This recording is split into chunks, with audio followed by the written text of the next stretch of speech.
यशोमती मैया से बोले नंद लाला, राधा क्यों गोरी मैं क्यों काला।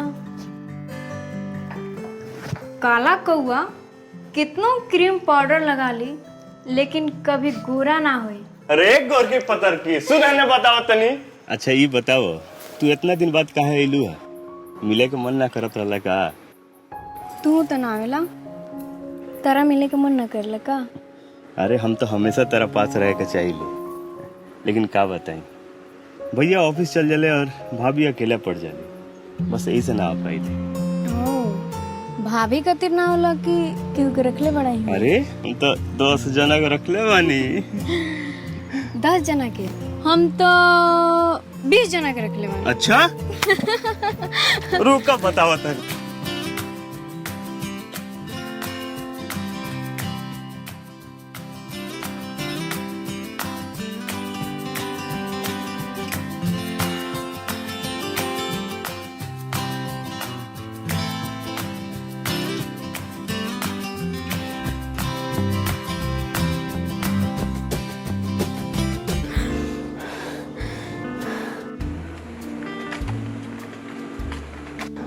कहाँ जेबू भाग के?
जीजा जी अरे पिंकी तू कब आइलू? आज सुबह ही तो आई नहीं है। अरे तो बहुत अच्छा कैलू। जीजा जी के याद तो के आइए गईल। जीजा जी तो हमेशा याद रहे नहीं, मिले का मन कर दिया यही से आगे नहीं। अरे तो बहुत अच्छा कैलू ना। अच्छा रुआ मुंह हाथ धोली, हम चाय लेके आते हैं। ठीक बा। अच्छा सुना, पप्पू के भेज दिया। ठीक बा। गर्मी बरसात और सर्दी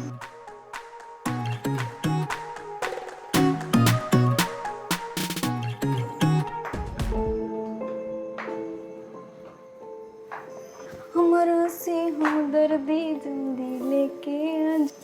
का हो राजा, इतना उदास काहे बड़ा? अच्छा जा तरह के जीजा जी बुलाओ तनी।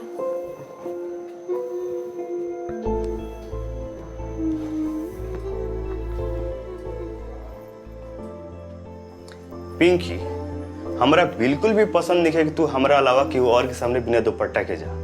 ओहो मोरे राजा, अगर इतना ही तो बजवा लेना अपन बैंड बाजा। हम मजाक नहीं करत। अच्छा बाबा, गलती हो गई, अब से ऐसा ना हो। माँ भी कदम और मुस्कुरा भी द।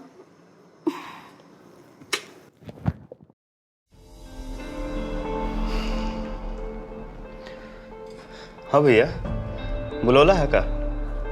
बैठा। इका सुनता नहीं हम का बोल भैया? आजकल मेडिकल स्टोर के चक्कर बहुत ज्यादा लगा होता तू।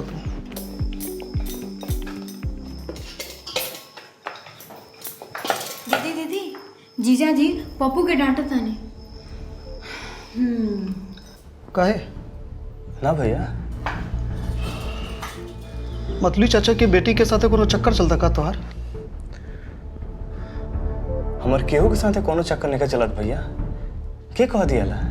मतलू चाचा खुदे कहने हैं बुझाइल। रुका रुका, हम देखा ठीक बा। का भेजी काहे का डालता नहीं? काहे ना डांटी? काहे ना डांटी? पूछो ऐसे। मेडिकल स्टोर पे जाके का खरीदा था? अरे अब्बे से ही लड़कियन के पीछे पड़ गई बा। के कह दिल रहुआ से? इन्हें कैसे ना हवी? जा यहाँ से, जाई।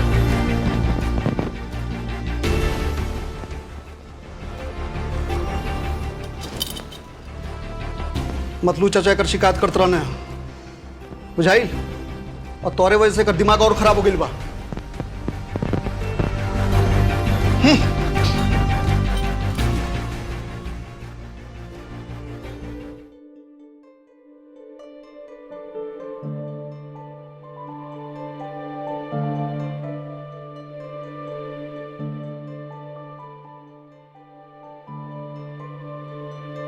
ए पिंकी, पिंकी, अरे ए पिंकी,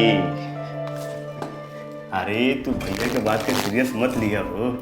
दूर हो जा हमारे लोग से। अरे बाबा, हम कसम खाए कहते नहीं कि हमारे केहू के साथ कोनो चक्कर नहीं है। हम सिर्फ तारा से प्यार करेंगे हो। दोबारा मत बोलियो कि तू हमरा से प्यार कर लो। अगर तू चाहत हो कि हम यहाँ रही तो दोबारा अपन शक्ल मत दिखाइयो।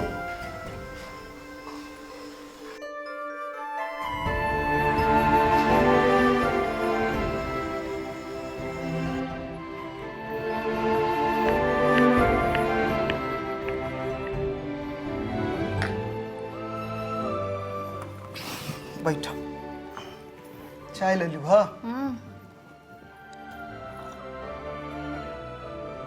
वाह, बहुत लाजवाब चाय। और बताओ पिंकी, घर के का हाल समाचार बा? सब ठीक बजिए जी। वाह, ठीक है तो चाहिए। पिंकी, अब तू शादी के लायक हो गई बड़ो। कब करता हूँ शादी तू? अभी ना 5 साल बाद। अभी तो हम बच्चे बने। अरे पागल बच्चा ना, अब तू जवान हो गई बड़ो। किने से जवान हो गल बनी जीजा जी? अगर हाँ शादी करबो करम तो रउआ जैसन बॉडी बिल्डर से करब। अच्छा, बॉडी बिल्डर चाहिए।